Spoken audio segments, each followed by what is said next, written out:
I think April was a better month. We started seeing something that surprised me, and it gave me hope. And it was the fact that people started thinking. And we are not happy with China. We are not happy with that whole situation. My purpose is to make sure that all of this information is not lost or deleted. 因为我们是不知道官方什么时候会把什么帖子删掉的，所以我们都是在跟官方比速度。我们要保存我们的个体的记忆也好，或者是一种集体的记忆也好。Most times, people go by what they hear. What somebody said, that somebody said, that somebody said, that this reliable source claimed to be true. Africa's far-left government is ramping up criticism of President Trump for suspending U.S. funding to the WHO. Corona was never just a virus. No, it was actually a weapon created to take old people out. The President of the United States suggested, in all seriousness from the White House briefing room, that maybe people should try to ingest disinfectant. Start slowly. I think we need to open up the schools, And everyone's saying it, therefore it must be true.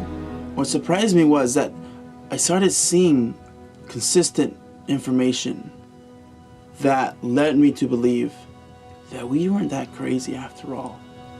So April 2020, I think, was a better month because I started seeing that awakening, and it didn't matter what side you were on with politics or anything like that, but it was about the truth, about searching for the truth. I wasn't sure where it was going from here. Things had been hyped up for so long, leading up to everything.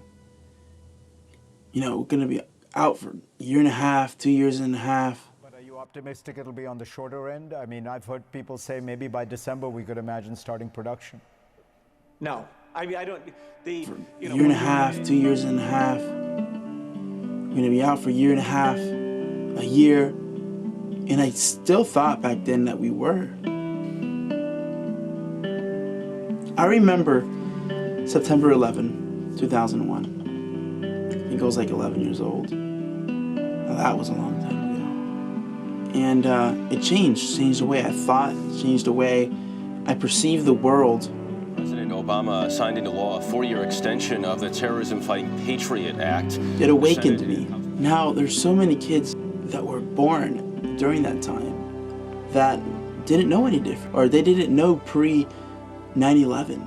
They only knew post 9/11. That's the only world they knew, which led me to think and to realize, and it just kind of surprised me in a weird way. My children, they're living in post-COVID world. They won't know what came before. They'll only know this society that's being shaped right now. In my eyes, it's a society full of surveillance, an excess of technology that is geared towards convenience and smooth flow. But in the end, it hurts us as humans. My kids were being raised in a post-COVID world. Sure, they'll hear about it, but they won't know what it was. They won't experience it. And how important was that for me to think about? Because above everything, above my career, above what's going on in the noise and everything, I had to worry about my nucleus, because that was the biggest responsibility that I had. And they are the future. What I was thinking, what I was deciding to do mattered so much. Every little detail, all the time spent. And as I said before, we had a lot of time. And sometimes it seemed like they couldn't get enough of us. And as exhausting that might feel for a parent, I think it was such an opportunity to pour into their lives, as little as they were, to pour light into their lives, to pour hope into their lives.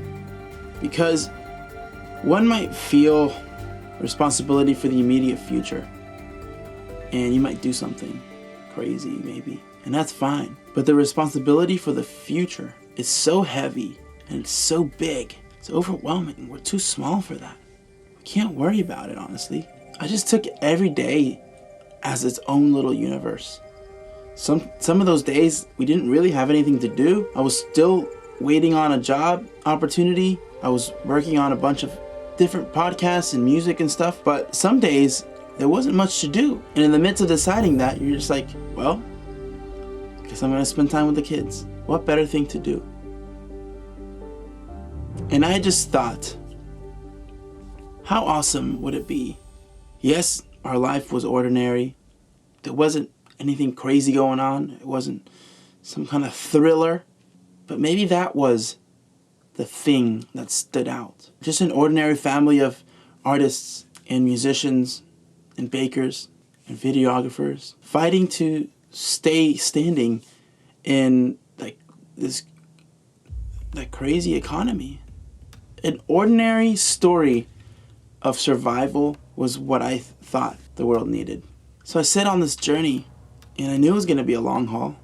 I didn't know it was going to be as big as it got. Did that even matter? Like, I just wanted to tell a story for my children, for those to come, for those seeking an alternative message to the hopelessness out there.